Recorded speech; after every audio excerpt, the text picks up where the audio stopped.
Welcome to HIGHBLE. It's episode 3. This is the show where we get high and talk about the Bible. Today we're going to be talking about celebrity, treasures in heaven, and a very cool story about a sweet little old lady. So first I'm going to have a quick prayer already sparked up, and thanks for tuning in. Heavenly Father, I pray that whatever I have to say would be worthwhile. And thank you for all my loved ones, for everybody tuning in, and for everybody out there who's trying to make a good difference in the world today. Amen. So, treasures in heaven. Very, very cool. Comes out of something from the New Testament. If you've ever been a churchgoer, you've heard the whole rigmarole about Jesus sort of being very inspirational for the people, but not being what they thought he was going to be. Because they were sort of under Roman rule, not living the best lifestyle, and they wanted to get back to superpower status as an Israelite people. And he was a humble teacher that not overly humble. He was very authoritative at times, but would mainly tell people to get their shit straight. So he wasn't coming in with guns blazing. He was telling people, get your heart right. So that brings us to treasures in heaven. He was talking about it, saying, in so many words, there's a realm beyond this one where your inner quality shines through to the extent that, and this is sort of in my own words, but who you are is what shows. So heaven is not really just about survival to a new realm. It's about what you always were becoming the most visible part. So, storing up treasures in heaven, he's kind of going on through some of these stories and talks about, you can save all your food up, you can save all your money up, you can store away, you can work really, really hard, and moths can eat your clothes. Your money, if you have metal coins, they can literally rust. Everything that's good to you can go away, but when you invest in things like compassion and being there for other people and having real love in your heart, those things don't go away because those are part of your spirit. And so his whole teaching is basically that your spirit, the good things that live on inside of you, are going to outlast all the material, which is very, very cool.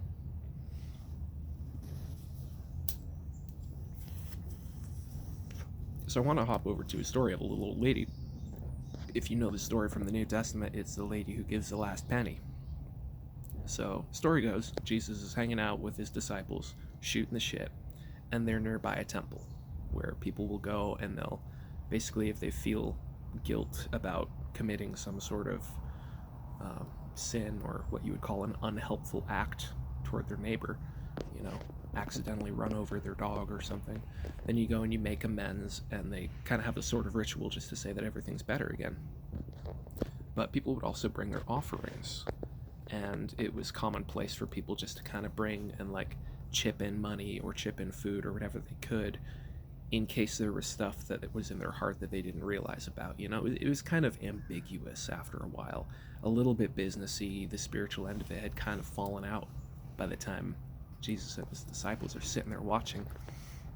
So they're just kind of watching this rich dude come up, and he's got a very, very big, gracious sort of attitude and throws a bunch of money into the collection. And that's cool, whatever. And the disciples are a little impressed because he put so much money in. And then after him, a little old lady waddles up and fishes into her purse for her last coin and throws it in. And Jesus says she gave more than he did. Infinitely more than he did. Because she gave her last penny. So, that's kind of the whole summary of the whole thing here, And I'm not here to tell you what's right or what's wrong, but I have had experiences where I didn't have a lot of resource, and something or other, I would say it was the goodness of God, because I can be pretty selfish, but something pushed me to give when I didn't have a lot to give. Didn't have a lot to give a few times in life. And I can say that it was one of the most blissful experiences ever. Now, you don't want to be stupid and just give everything away being a bleeding heart. But sometimes there's a good cause, and sometimes you don't see where it is. You're going to take a leap of faith and you won't entirely see where you're going to land. You know, life might call you to do that sometimes, and that's okay. That's part of life. Again, I'm not here to tell you what's right or wrong, but I've done something kind of like that a few times, just kind of gotten the experience, not knowing where I was going to land. And it is unique. It is extremely unique. There are lots of opportunities to give someone $10 when you have 100, to give them $1 when you have 100. There are less opportunities to give someone $1 when you only have $1.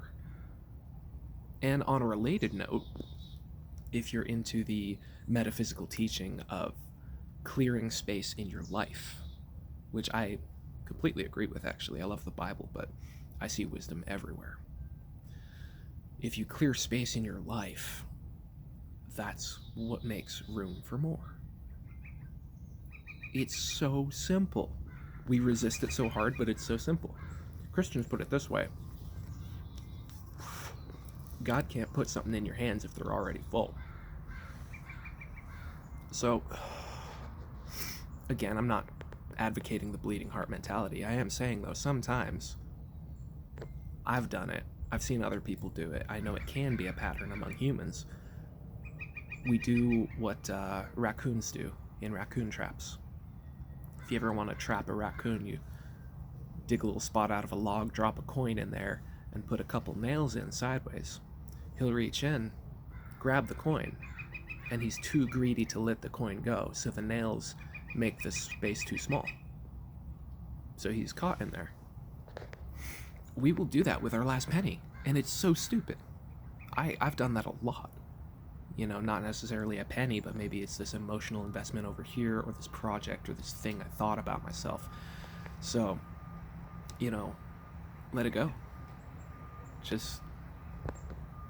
And the emotional difference between having one penny from this gunk that happened 10 years ago to having free hands,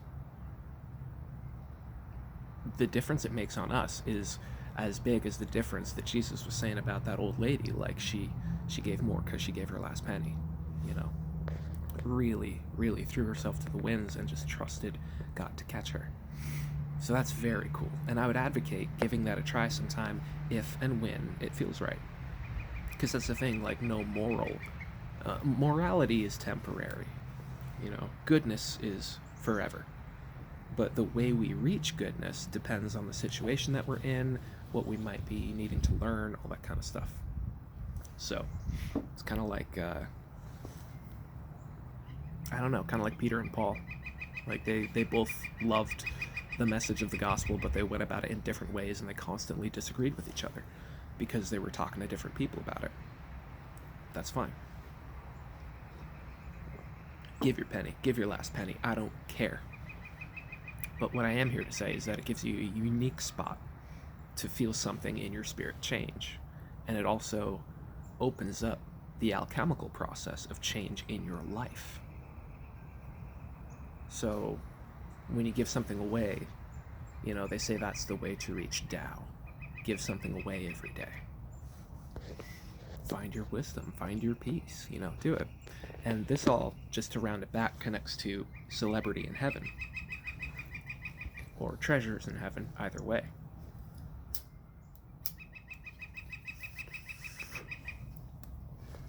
Because if you took a leap of faith, that's on your record for good. Pretty cool. If you buy a car, you have a car for a while, and then we move on from this life and everything changes and it's not that big of a deal. But if you take a leap of faith in any avenue, it changes who you are, and you're going to look back and have physical proof for the rest of your life that you're the kind of person that could do that, which is pretty cool. So, store up your treasures in heaven. Be responsible with what you have, for sure. But pay attention to that. Another way to put it is like, when you're old and gray, are you going to look back and be happy about who you were and not just what you had? People that live like that are the biggest inspirations to me. I'm very lucky to know a lot of them. But that is a good attitude to take and a good way to go about life. And the reason I use the word celebrity is just to wrap this up real quick. I'm not going to go too long. But one of my favorite books is The Great Divorce by C.S. Lewis.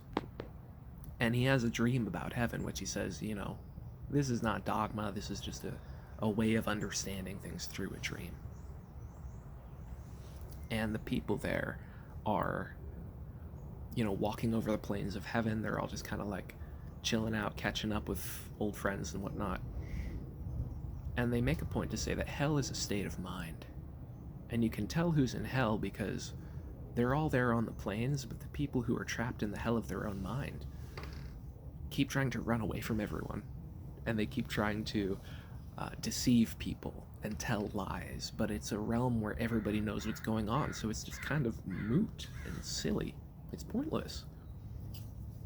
And the celebrities, there's one character in particular that the author mistakes in this dream for the Mother Mary, because she is followed by more animals than you can count, and they're all just happy and playing and jumping around her, and she's got all these different kids and angels around her, and like it's just crazy, like friends and relatives, and it's this giant train. So he's asking, is that who I think it is? And the guy he's talking to is like, nah, she was a woman of no account on earth. Nobody knew who she was except the people that knew her. And so he's asking, well, who are all these children? Who are all these animals? Who are all these people? And he says, like, those were her people. Those were her children. Those were her animals. She was the kind of person that would talk to a man, and instead of trying to attract him, send him back to his lover, more loving. She would talk to children and send them back to their own parents, prepared to love them better. Just being a good person and never asking for anything in return, just pouring out good to the world constantly. That is a celebrity in heaven. And I think as we grow up as a people on this plane, in this world, that is what a celebrity should be on earth. Somebody who loves and gives and is willing to let go of the last penny. So I have ridden over my projected time. Thank you for tuning in.